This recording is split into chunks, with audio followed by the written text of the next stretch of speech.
wani sutun banza sutun wofi. Kamanya sutun banza sutun wofi. Saboda Allah annabi wannan ba rayuwa bace. Kamanya wannan ba rayuwa. Da kawaye na nan mijinsu ya ba su kuɗin kayan makeup. Ya siyo musu man shafawa, ya siyo musu turare, ya siyo musu man shampo saboda Allah ko kuɗin lallan nan kai tsakaninka da Allah yanzu ba za ka bani in je in yi ba dan Allah dan Allah. Ai shugabancin Kaduna. Ai ba zancen shugabanci ba kana da shi ba wai ba ka da shi ba. Ina da shi duba rigan nan shekara. Ba wani. Da muka auren fara da ke ba wallahi.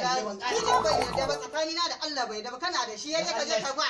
Matan can waje ba za ka zo ka bani a gida ba wannan ba rayuwa ba ce. Dan Allah kiyaye. Gaskiya wannan ba rayuwa ba ce. Take ni me zai kai. Wani fatararre da kai a sararre da kai na sake da kai na ji daɗi ba abin da ya mutu na sake ki tafi kai ne da wahala wallahi da ban lafi wannan matan na rantsi da Allah da na matsa shekin za ta yi a wurin da ka duba fa wallahi har mutum ka sun fara lekowa